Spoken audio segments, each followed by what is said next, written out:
Struktur pernafasan.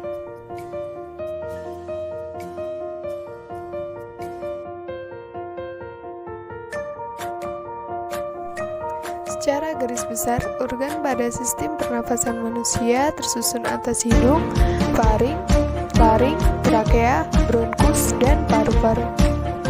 Berikut adalah bagian dari sistem pernafasan manusia, mulai dari lubang hidung di mana tempat udara masuk, sampai dengan alveolus di mana pertukaran antara oksigen dan karbon dioksida terjadi di dalamnya. Organ yang pertama adalah hidung. Hidung merupakan organ pernafasan yang paling luar yang memiliki rambut-rambut halus yang berfungsi sebagai penyaring kotoran. Melalui organ ini, udara dari luar yang tidak hanya mengandung oksigen, tetapi juga gas-gas lain seperti nitrogen, belerang, dan karbon dioksida akan masuk ke dalam tubuh.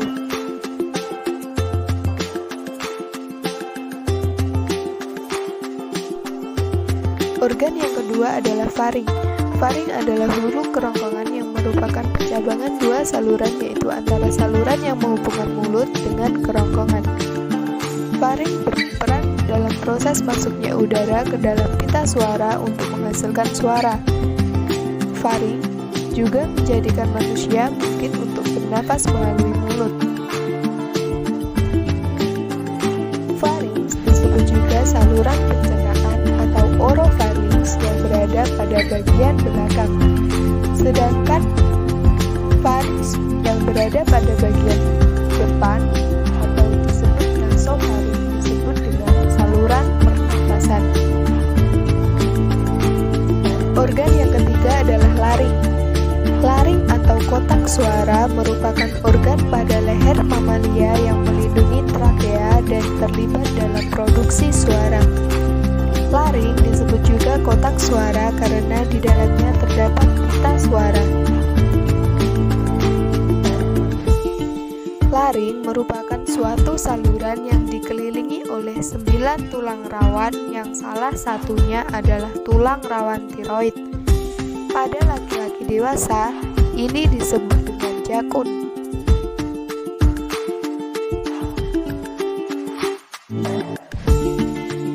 Yang keempat adalah trakea.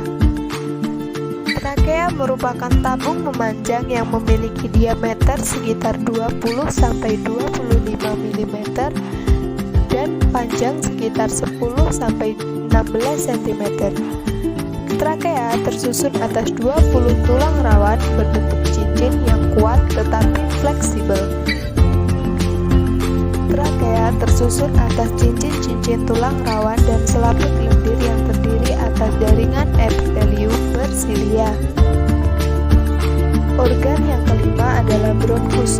Bronkus juga berfungsi sebagai penyaring udara, tetapi sifatnya hanya sekedar sebagai penyaring sekunder. Organ yang keenam adalah paru-paru. Organ ini dibungkus oleh selaput rangkap dua yang disebut dengan pleura. Pleura ini berfungsi untuk melindungi paru-paru dari gesekan saat mengembang dan mengempis. Fungsi utama dari paru-paru ini adalah tempat bertukarnya oksigen dari udara dengan karbon dioksida dari darah. Ini terjadi di organ paru-paru yang disebut alveolus.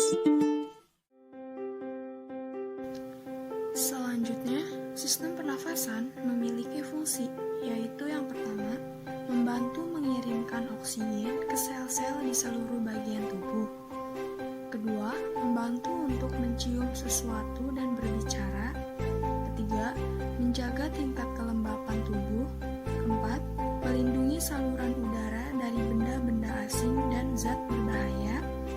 Dan terakhir, membantu pembuangan limbah dari tubuh berupa gas karbon dioksida. Ventilasi adalah pergerakan masuk keluarnya udara ke paru-paru yang bertujuan untuk memberikan udara segar ke dalam alveoli paru-paru. Ventilasi diatur oleh pusat kendali pernapasan yang terletak di pons dan medula oblongata yang berada di batang otak. dengan tingkat kedalaman ventilasi secara konstan disesuaikan oleh perubahan konsentrasi ion hidrogen dan karbon dioksida di dalam cairan tubuh. Ventilasi juga dipengaruhi oleh yang pertama, potensi jalan napas, yang kedua, posisi tubuh tegak, posisi tubuh terlentang, dan posisi tubuh miring. Bagi orang yang menderita sleep apnea, dianjurkan untuk tidur dalam posisi miring, karena saat posisi miring, saluran pernapasan tetap terbuka. Dan yang ketiga adalah volume paru-paru. Selanjutnya, otot-otot apa saja yang digunakan pada proses pernapasan? Yang pertama adalah otot inspirasi utama, yang terdiri dari otot interkostalis eksterna dan otot diafragma. Yang kedua adalah otot inspirasi tambahan, yang terdiri dari musculus sternocleidomastoideus, musculus calenus anterior, musculus calenus medius, dan musculus calenus posterior. Ketika proses pertukaran gas terganggu, maka otot tambahan pernapasan akan berperan, yang terdiri dari otot interkostalis interna, obliquus abdominis externa, obliquus abdominis interna, dan otot rectus abdomin. Yang terakhir adalah mekanisme ventilasi paru-paru, yang terdiri dari proses inspirasi dan proses ekspirasi. Proses inspirasi ditandai dengan terjadinya kontraksi otot interkostalis eksterna yang menyebabkan tulang iga terangkat. Selanjutnya terjadi kontraksi diafragma, yaitu diafragma bergerak inferior atau mengembang. Pada saat proses inspirasi, volume udara naik dan tekanan udara turun. Selanjutnya adalah proses ekspirasi, yang terjadi akibat relaksasi otot interkostalis eksterna menyebabkan tulang iga kembali ke posisi semula. Terjadi relaksasi diafragma, yaitu diafragma bergerak ke posisi semula atau mengempis. Pada proses ekspirasi, volume paru-paru turun dan tekanan udara naik. Gas di alveolar. Masuknya udara dari alveoli menuju pembuluh darah kapiler paru terjadi akibat adanya perbedaan gradien konsentrasi, di mana adanya pergerakan dari konsentrasi tinggi ke konsentrasi rendah.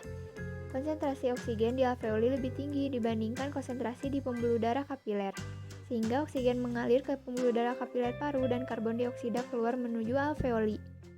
Transport oksigen. Oksigen diangkut oleh plasma. Oksigen berdifusi ke dalam plasma, tidak mengalami reaksi kimia. Oksigen larut dalam plasma dan diangkut melalui pemecahan secara fisik. Jumlah yang dapat diangkut oleh plasma ini dalam keadaan normal sangat sedikit. Di lain pihak, oksigen yang berdifusi ke sel-sel darah merah bercampur secara kimiawi dengan hemoglobin untuk membentuk oksihemoglobin. Proses peningkatan ini meningkatkan kapasitas darah untuk mengangkut oksigen sekitar 65 kali.